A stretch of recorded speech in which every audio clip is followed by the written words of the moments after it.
The meaning of life, the true meaning of what I'm about to tell you, escapes my ability to comprehend.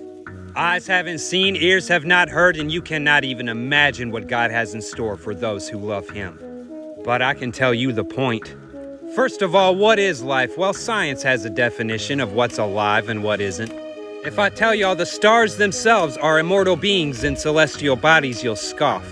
If I tell you the cells within your own body have within them the breath of life, would you know that they are alive as well?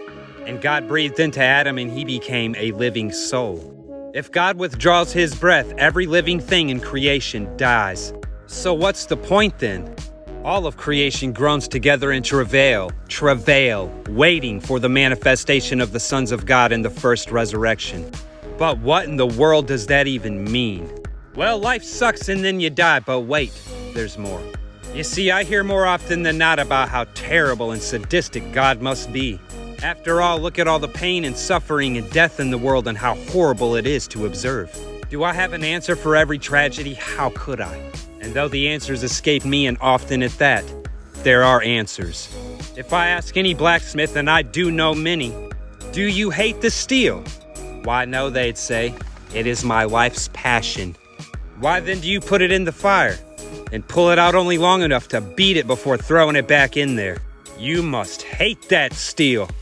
Not so, says the blacksmith. You know where I'm going with this. I'll continue anyway. You see, the iron is quite useless in the lump. What can a man do with a lump of iron or spark a fire, maybe? A blacksmith does not love the lump of iron in his forge, you see. What he loves is the finished tool he's about to make.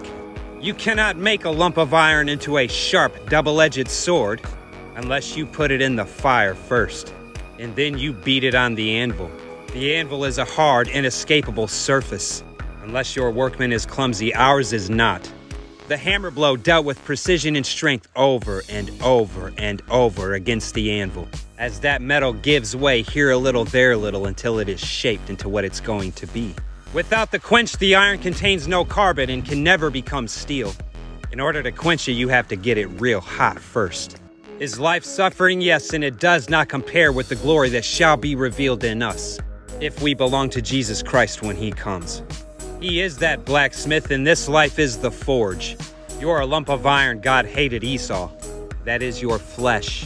But He loves Jacob, and that is your spirit, the sword that He is forging.